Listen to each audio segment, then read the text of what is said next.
ಎಲ್ಲರೂ ಕೂಡ. ಆದರೆ ಭಯ ಅನ್ನೋದು ನಿನ್ನನ್ನು ಪೂರ್ತಿಯಾಗಿ ಆವರಿಸ್ಕೊಂಡ್ರೆ ನೀನು ಉಳಿಯೋದು ಕಷ್ಟ ಆಗತ್ತೆ. ಹಾಗೆ ಈ ಜೀವನದಲ್ಲಿ ನಿನಗೆ ಬದುಕೋದಕ್ಕೆ ಕೂಡ ಯಾರು ಬಿಡುವುದಿಲ್ಲ. ಅವನು ನೋಡು, ಜೀವನ ಮಾಡೋದಕ್ಕೆ ಎಷ್ಟು ಹೆದರ್ತಾ ಇದ್ದಾನೆ. ಹೆದರ್ಪುಕ್ಲ ಅಂತ ಎಲ್ಲರೂ ನಿನ್ನ ಬಿರುದು ಕೊಡ್ತಾರೆ. ಅಂತಹ ಬಿರುದು ನಿನಗೆ ಬೇಕಾಗೆಳೆಯ. ಬೇಡ, ಬಿಟ್ಬಿಡು ಭಯವನ್ನು. ಈ ಜಗತ್ತಿನಲ್ಲಿ ಅಸಾಧ್ಯವಾದದ್ದು ಯಾವುದೂ ಇಲ್ಲ. ನೀನು ಮನಸ್ಸು ಮಾಡಿದ್ರೆ ಎಲ್ಲವೂ ಪುಡಿ ಮಾಡಬಹುದು. ನಿನ್ನ ಭಯಕ್ಕಿಂತ ದೊಡ್ಡದಾದ ಕನಸುಗಳು ನಿನಗಿದ್ರೆ ನಿನಗೆ ಯಶಸ್ಸು ಸಿಗುತ್ತೆ. 10 ಜನರಿಗೆ ನೀನು ಒಳ್ಳೆಯವನಾಗಬೇಡ, ನಿನ್ನ ಆತ್ಮಸಾಕ್ಷಿಗೆ ಒಳ್ಳೆಯವನಾಗಿರೋ ಸಾಕು. ಗೆದ್ದಾಗ ಹೊಗಳೋರು ಬಹಳ ಜನ ಇದ್ದಾರೆ ಗೆಳೆಯ, ಆದರೆ ಬಿದ್ದಾಗ ತೆಗಳೋರ ಮಧ್ಯೆ ನೀನಾಗಿರಬೇಕು. ಇನ್ನೊಬ್ಬರಿಗಾಗಿ ಬದಲಾಗಬೇಡ, ನಿನಗೋಸ್ಕರ ಬದಲಾಗು. ಬದುಕು ನಿನಗೆ ತುಂಬ ಕಲಿಸುತ್ತೆ. ನೀನು ತಿಳಿಯಬೇಕಾದದ್ದು ಸಮುದ್ರದಷ್ಟಿದೆ, ತಿಳ್ಕೊಂಡಿರೋದು ಕೇವಲ ಹನಿಯಷ್ಟು ಅನ್ನೋದನ್ನು ನಿನ್ನ ತಲೆಯಲ್ಲಿ ನೀನು ಆವರಿಸ್ಕೊಂಡ್ರೆ ಮಾತ್ರ ಜೀವನದಲ್ಲಿ ಬದುಕೋದಕ್ಕೆ ನೀನು ಎಲ್ಲೂ ಕಳ್ಕೊಂಡಿದೀಯಾ ಅಂತ ಅರ್ಥ ಆಗತ್ತೆ. ನಿನ್ನ ಮಾರ್ಗ ಬದಲಿಸು, ಜೀವನ ಶೈಲಿಯನ್ನು ಬದಲಿಸು. ಇಲ್ಲಿ ಯಾರಿಗೂ ಶಾಶ್ವತವಲ್ಲ.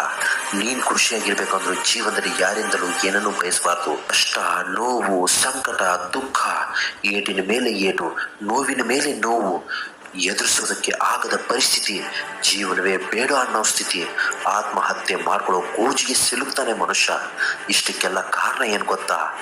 ನಿನ್ನವರು, ನೀನು ನಂಬಿರ್ತೀಯಲ್ಲ ಅವರೇ, ಮುಖವಾಡ ಹಾಕಿರೋ ನಿನ್ನ ಸಂಬಂಧಿಕರು, ನಿನ್ನ ಸೋಲಿಗಾಗಿಯೇ ಹಬ್ಬಹಬ್ಬಿಸ್ತಾ ಇರೋ ನಿನ್ನವರು. ಇಂಥವರೇ ನಿನ್ನ ಸೋಲಿಗಾಗಿ ಕಾಯ್ತಾ ಇರ್ತಾರೆ. ಅಂಥವ್ರ ಮುಂದೆ ನೀನು ಸೋಲೊಪ್ಕೋಬೇಕಾ? ನೋವೇ, ಅಂತಹ ಕೆಲಸ ಯಾವತ್ತೂ ಆಗಬಾರ್ದು ಗೆಳೆಯ. ಮನುಷ್ಯ ಆದಮೇಲೆ ಸಂತೋಷನೂ ಇರುತ್ತೆ, ದುಃಖನೂ ಇರುತ್ತೆ. ನಿನ್ನ ಹತ್ರ ದುಡ್ಡಿದ್ರೆ ನಿನ್ನ ಕಾಲು ತೊಳೆದು ನೀರು ಕುಡಿತಾರೆ. ಅದೇ ನಿನಗೆ ಸಂಕಷ್ಟ ಬಂದರೆ ನಿನ್ನ ಮುಖ ಕೂಡ ನೋಡೋದಕ್ಕೆ ಇಷ್ಟಪಡಲ್ಲ. ಇಂಥವ್ರ ಮುಂದೆ ನೀನು ಬದುಕು ತೋರಿಸ್ಬೇಕು. ಧೈರ್ಯವಾಗಿ ನಿಂತು ಇವರಿಗೆಲ್ಲ ನಿನ್ನ ತಾಕತ್ತು ಏನಂತ ತೋರಿಸ್ಬೇಕು. ಹೊರಡು ಗೆಳೆಯ, ನಿನ್ನನ್ನು ತುಳಿದು ನೆಲಸಮ ಮಾಡಬೇಕು ಅಂತ ಕೆಲವು ಜನ ಕಾಯ್ತಾ ಇದ್ದಾರೆ. ಆದರೆ ನೀನು ಚಿಂತಿಸ್ಬೇಡ, ಭೂಮಿಯಲ್ಲಿ ಹೂತ ಬೀಜವೇ ಮುಂದೊಂದು ದಿನ ಹೆಮ್ಮರವಾಗಿ ಬೆಳೆಯೋದು ಅಂತ ಅವರು ಗೊತ್ತಿರಲ್ಲ. ಕೊನೆಗೊಂದು ಮಾತು ಹೇಳ್ತೀನಿ, ಧೈರ್ಯ ಅಂದರೆ ಹೊಡೆದಾಡಕ್ಕಿಳಿಯೋದಲ್ಲ. ಬದುಕಿನ ಸಮಸ್ಯೆಗಳಿಗೆ, ನಿನಗೆ ಬರುವಂತಹ ಸಂಕಷ್ಟಗಳಿಗೆ, ನಿನ್ನ ನೋವುಗಳಿಗೆ ಪರಿಹಾರವನ್ನು ಕಂಡುಕೊಳ್ಳುವಂತಹ ಧೈರ್ಯವನ್ನು ಹಾಗೂ ಎಂತಹ ಪರಿಸ್ಥಿತಿಯಲ್ಲೂ, ಒತ್ತಡದ ಪರಿಸ್ಥಿತಿಯಲ್ಲೂ ನಿಭಾಯಿಸುವಂತಹ ತಾಕತ್ತನ್ನು ತೋರಿಸ್ತೀಯಲ್ಲ, ಅದೇ ಧೈರ್ಯ. ನಮಸ್ಕಾರ, ಎಲ್ರಿಗೂ ಒಳ್ಳೆಯದ.